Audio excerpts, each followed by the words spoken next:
Let's tee it up, man. It's a 2021. Let me do that over. Yeah. I forgot the team name. Short term. Oh, I knew looking at the camera. Is that where I'm? Okay, I just want to make sure I'm here, bro. You good now? Yeah. You sure? Yeah, let's get it, bro. All right.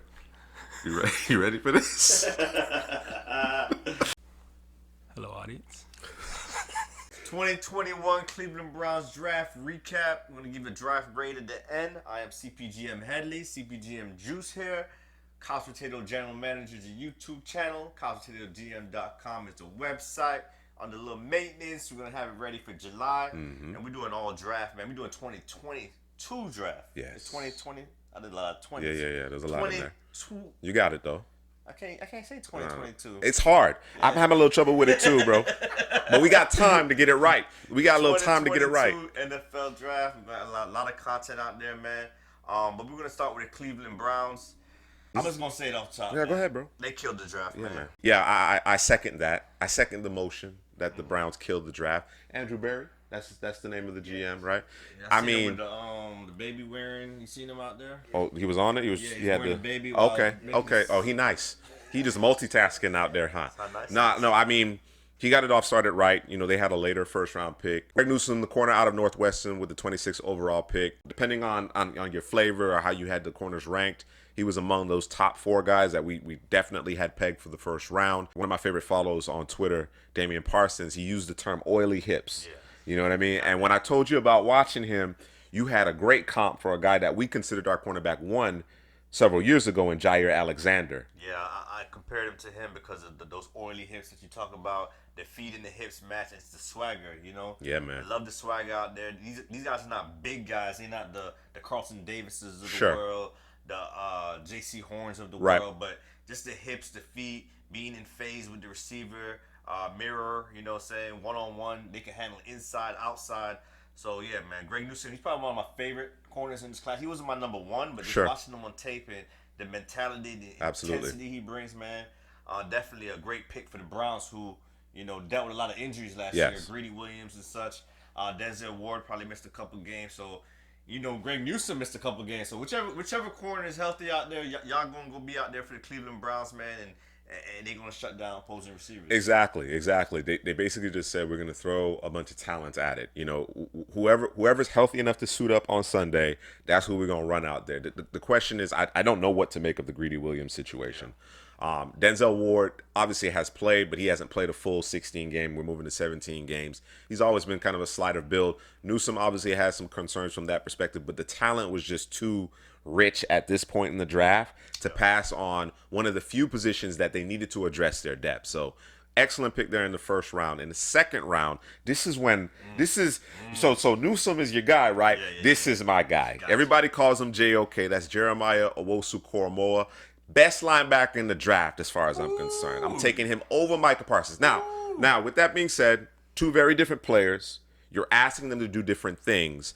But Simone Takitaki, Mac Wilson, no, J.O.K. The Joker at the second level of the defense. First of all, I was surprised he made it out of the first round. I wasn't floored because of his size, right? He's the size of a safety. So from that perspective, I could understand why he might slip into day 2. And they had the health concerns. They say something with the heart, but he said, I've always been healthy. Listen, man. So, things this guy does, you're not supposed to be able to do that at his size. Yeah. You understand what I'm saying? And I think he can play around 225. If he's at 225 playing the will linebacker, playing the nickel linebacker in the slot from time to time, you know, playing your third safety. You know, they got John Johnson over there in Cleveland. That's one of my favorite players in the NFL that nobody talks about. But I'm stacked, bro. Yeah. Stacked. But the flexibility that JOK gives them and the fact that you got to think about who you're playing. You're playing Josh Allen. You're playing Patrick Mahomes. You know what I mean? You're going to have to get sideline to sideline. You're going to have to cover receivers and speedsters in the slot. You know what I'm saying? And the jet motions and all of this. This guy makes plays all over the field. He's going to get his hands on the football. You know who I liken him to? You know, some people love comps. Others don't necessarily care for him. But I thought in terms of the impact, in terms of the Swiss Army knife type of ability he has, Levante David is who came to mind for me. You know what I mean? So absolutely, like I said, as a nickel linebacker, as your dime backer, as your will linebacker in your base, as the damn nickel when you go you want to stay in your base, but you're facing 11 personnel. He has so much ability. And here's the thing that, to me, that separates him from Micah Parsons. Instincts, number one, which is not, there's not enough emphasis placed on that. There's a lot of linebackers that have these great measurables, have all this physical ability, but they're guessing. They're taking missteps. That's not the case here. He knows exactly what he's doing, where he needs to be, and he gets there. And then, of course, being a smaller linebacker, he does an amazing job of actually shedding blocks, which has become a lost art. You got a lot of guys that are jumping around, which take them out of the gap that they're supposed to be in, or they're just laying on the block. They're not actually beating a block. So, like I said before, the best linebacker in the class, you get him at the bottom of the second round, which is ridiculous. I don't know. I don't understand how so many teams, well, it was all 32 at one point, but 31 other teams continue to pass on this guy. I guess because of the heart concern and maybe him being a little lighter. Just turn on the tape, man. It's easy for me. Yeah, it's easy to watch, man. I'm watching him with you. My notes right here is he's one of the two best offline linebackers with Micah Parsons. It's like, do you want the thumper, or do you want the versatility? Right. The Joker, man. I don't know if they call him that, man. But you're going to call him that. That's the nickname we give him at CPGM. He the wild card in Uno. He the wild card. Okay. You understand? Okay, the wild card, the Joker, man. His ability to cover, versatility to cover, play to run, rush the pass to his feet, agility. Ooh. He lose block. There's no wasted movements with him, man. No, exactly. None. Exactly. And that, like I said, that is rare. You don't see that very often anymore from second-level defenders. There always seems to be a misstep. There's a little bit of guessing going on. And sometimes you guess right, and you make a big play, and it's a splash play, and everybody goes crazy about it. But the consistency from snap to snap from Jeremiah Owusu-Koramoah is unlike any other linebacker in this class. And to get him, like I said, late in the second round, that's a steal, man, on a team that's already stacked. Yeah. Clearest prospect in the draft? No, we talking about like the Jamar Chase thing, man. What don't we like about him? I know he has a lot of strengths, but to me, the biggest thing is strength. He can get stronger and be, but these are things you might not want that. You want a guy to fly around. If he gets stronger, he might lose some of his speed. See, but as you say that, yes, everybody can stand to improve in certain aspects, right? And in his case, strength. You know what I mean? But again, technically, he's better at what you would consider strength is necessary for than guys that are stronger than him. Yeah. I.e., being able to shed blocks. Yeah. He does it better than everybody else in this class at the position. So I could stand for him to be a little bit bigger. Yeah. I could stand if you want to nitpick. Yeah. But I love this player. In the third round, the Cleveland Browns opted for wide receiver Anthony Schwartz from Auburn with the 91st overall pick. And Headley, what do you think about this fit? You got Beckham, you got Landry, of course. You got some tight ends there. Hunter Bryant, of course, Austin Hooper. You got those backs in the backfield. Now you drop in world-class speed and Schwartz. What do you think about this particular pick at this juncture? Definitely speed, stretch the field. You got Odell Beckham. He's the alpha receiver, the 1A guy. He can beat you short. Is he the alpha? Is he the alpha?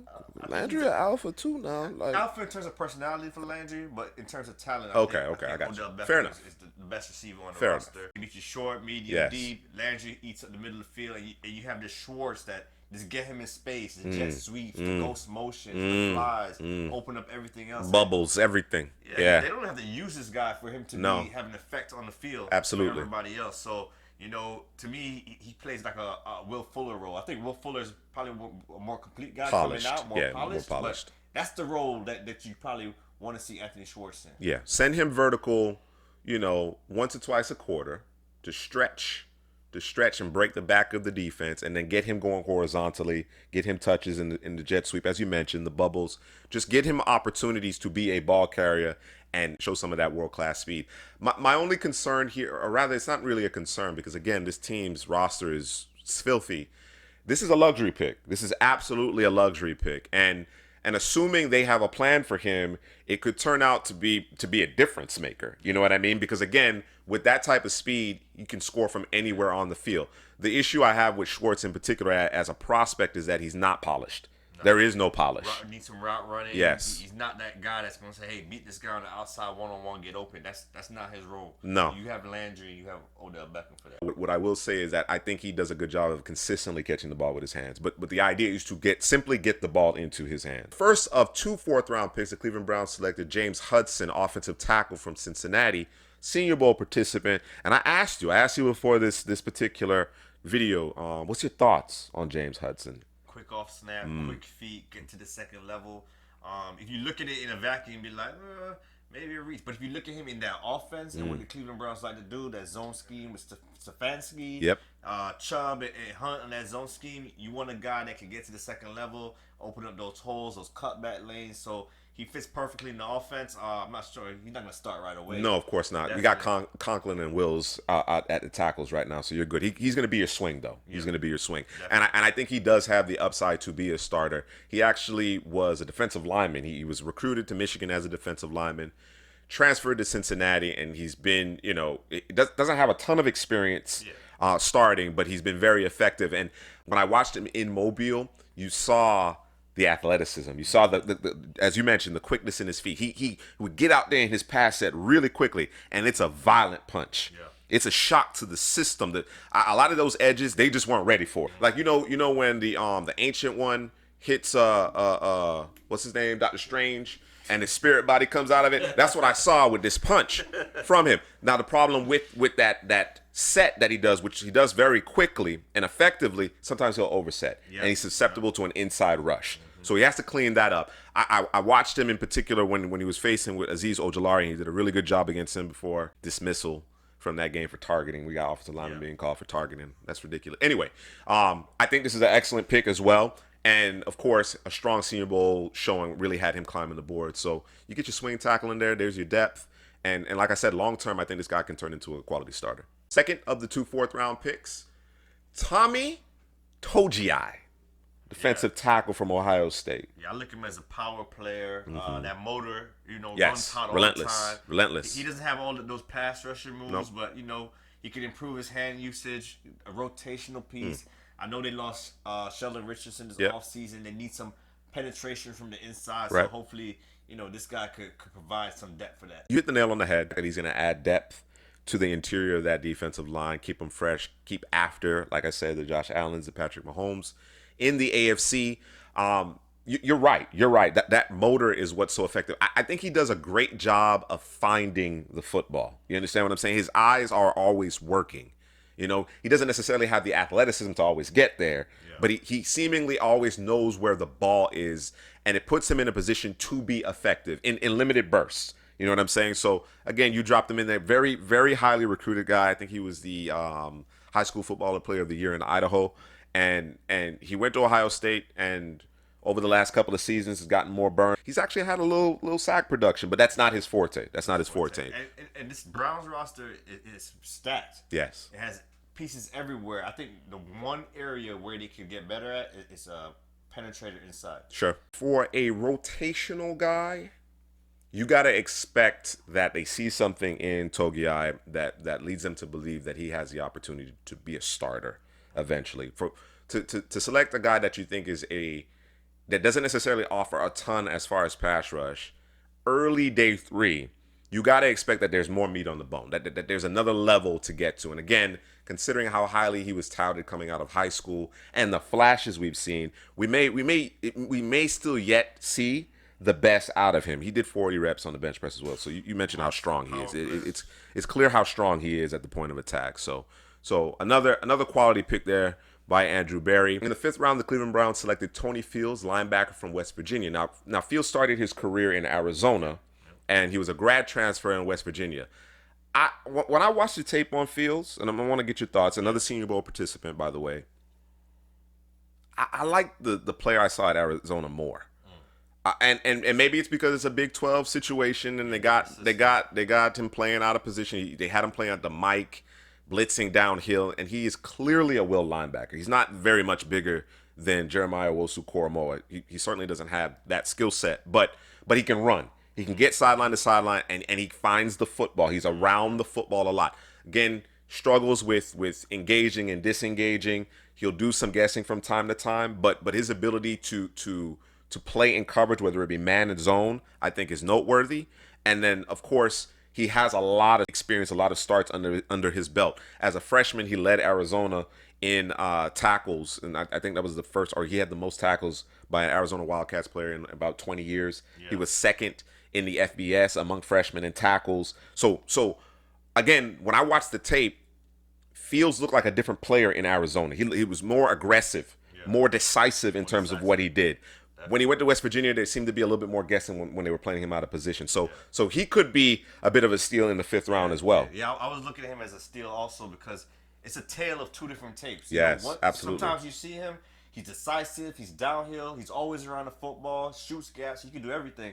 And then other times you see him, it's like, he's indecisive. Yes. Like you said, it's tentative. Exactly. From snap to snap, it just wasn't the consistency that we're looking for from a guy who has that much playing experience under his belt. But I think he certainly makes this roster as a key special teams piece. Yeah. He has the physical tools, as we've mentioned, to be able to play in coverage and get into his hook zone, his curl flat, or whatever the case may be, and man up. But then there are times where we don't see the awareness, again, that we would expect of a player that has had so much experience. Yeah, a lot of experience. He has a physical ability to cover, can fly side on side to cover, athleticism, but sometimes it's just the awareness, just realizing instincts. Route combinations, instincts out there. He was getting killed on the seam route time after time, so it's just something he got to clean up at the next level. The Browns had a pair of 5th-round picks as well, and with the second of their 2 5th-round picks, they selected Richard LeCounte, the safety from Georgia, another player that I really like. I understand why LeCounte fell in this draft. He certainly would have gone earlier had he not been for the dirt bike incident. It doesn't appear that he was completely recovered. When he went to his pro day, he didn't run particularly well. But when you start looking at the film, it's just literally the thing about it is Georgia plays a ton of too high. Yeah. They play a ton of too high. So this man is coming from the rafters. Yeah. Downhill. Yeah. Blowing it up. Bad intentions. Yeah. And then of course he has excellent ball skills as well. He is the quintessential instinctual safety. And I think he's a better athlete than ultimately that he displayed in terms of his pro day. Yeah. And I think that's the reason why he got drafted, whereas my guy from last year, J.R. Reed, didn't get drafted. Another guy that I really like. You know what I mean? I think LeCounte, and of course I mentioned John Johnson at the beginning of this. We're going to have Grant Delpit back. It'll be interesting to see how they deploy. I know they've talked about, playing 3 safeties, whether or not LeCounte can break into that. Yeah. But certainly his ability to find the football, his bad intentions, kind of reckless abandon, but still under control. You know what I mean? It's not as if he's blowing assignments. He's still under control. Certainly should land him on special teams without question. This guy's a former 5-star recruit. Yeah. So, the talent is there, man. Like you said, he comes with bad intentions, closes quickly. He could miss some tackles because he's coming too aggressive, but... And he's coming from a long way. Yeah. 20 yards out. Yeah. You know what I'm saying? So... definitely, I think it's another guy that could be another steal for this. So, not only did the Browns kill the top of the draft, they're drafting guys in the 5th, 4th round that could potentially be steals also. And Jim Nagy, he made a good point. Jim Nagy runs the Senior Bowl from Mobile, and he made a great point that Andrew Berry comes from a analytics background, right? And he basically said, you know what, with the LeCounte pick, and then of course Demetric Felton, their final pick in the 6th round of this draft, who also attended the Senior Bowl, they paid more attention to the tape. Yeah. The analytics may not have had those guys ranked as high as maybe some other players, but they place a little bit more emphasis on that. So that balance, I think, is noteworthy in terms of Andrew Berry understanding that, I have a system, I have an analytical, data-driven approach that I like to employ, but at the same time, nothing trumps the tape. So we talk about Demetric Felton, who, whether you think he's a running back or a receiver, he could do it all. Now, he's not a polished receiver, but in terms of being able to track the football, his hands, their quality, and then, of course, he's an excellent ball carrier as well. Just another piece. Again, there's only one football, and they got a slew of talent on this roster. So, but I will say this. I will say this about Demetric Felton, because, again, I would have liked him to land somewhere else and potentially have like a 3rd down running back role, get on the field a little bit sooner rather than later, because, of course, Kareem Hunt's going to get the passing down work as the running back, and that's what they're bringing him in as, and they already have a ton of receiving options. I will say this. I think he is actually ahead of Anthony Schwartz as a receiver. Wow. Despite the fact that he's been splitting time between running back and receiver, just in terms of polish, I think he's a little ahead of Anthony Schwartz. I agree with that, man. Like you say, he's a running back, wide receiver hybrid. You said that he brought him in for the running back for the cream, but he could be one of those guys just like Schwartz on the jet sweeps, ghost motion, using a variety of different ways. Absolutely. Got that wiggle, open field. He's a weapon. So, definitely an exciting player. And if you think about those two guys, Schwartz and Felton, the Browns, they're like a power team. Nick Chubb, Kareem Hunt coming at you, north to south, bang. But now they have these guys. A different element now. Yeah, they got a different element. Beckham and Landry, so the offense is going to be explosive, man. It's all on that guy named Baker. I mean, but it's set up nicely, and you see what Baker can do when you protect him. Whether it be with a consistent running game or a dominant offensive line, and that's what the Browns have put together. We talked about Hudson earlier in terms of providing additional depth along that offensive line. This team is ready to go. This team is ready. They just couldn't hold on. They were right there. Knocked Mahomes out the game. They got, anything is possible. I guess got them that one time, but I think that experience, having beat Pittsburgh in the playoffs in the wild card, and then really taking Kansas City to the wire in a divisional round, I think this team has a chance. I think they're the favorites. They're the favorites in the North. Definitely. And I think they have a chance to be playing in the conference championship this season. Yes, it's them, the Chiefs, the Bills. Yeah. Those are the three. Those are the three teams. We're going to see. Lamar Baller, but I don't know. We're going to see, man. No, maybe if they had drafted Azeez Ojulari. Anyway, we're going to get to the Ravens. Yeah. We've gushed about this draft class, all right, in terms of the players, in terms of the talent that they've amassed on top of what the copious amounts of talent that they already have on the roster. Do you think the Browns got the job done? Do you think they're a better football team coming out of this draft than they were going into it? Absolutely, man. The back end, the corners, the injury concern, that was kind of the biggest thing for them. That's big. They added a Greg Newsome for that. The second level, they got some good players in there, but adding a different adding a difference maker like JOK, man, is huge. That's the man. And they got the interior guy, and they added some weapons on the offense. So I think they accomplished everything they had to do, man. And GPA 4.0. Can we do 4.5? We'll give Ain't nobody taking honors courses. We're doing honors courses. What do they call it again? It's honors. Yeah, it's honors. AP. There you go. Oh yeah. AP. They took some AP classes, man. 4.5, man. Wow. I'm gonna give them a cool 4.0 because I ain't what we call it? On the curve. I ain't curving nothing. But this was an excellent draft considering that you didn't have an overwhelming amount of needs. You were able to draft best player available in certain instances, especially with your second pick. And you've added a new element. You were already a very good offense. Very, very good offense. You weren't even quite healthy last year, and you were still an excellent offense. Now you've added an element of open field prowess and speed that you may not necessarily have had previously. We talk about all the changes that have happened in terms of Cleveland's defense, but the offense has managed to get better. You know what I'm saying? And the fact that on both sides of the ball, you are better coming out of this draft, I got to give you a 4.0. Well, there you have it, man. That's Couch Potato General Manager, the YouTube channel. Like, comment, let us know what you think of it. Can Baker take you guys to the promised land? Dog Pound, let us know, man.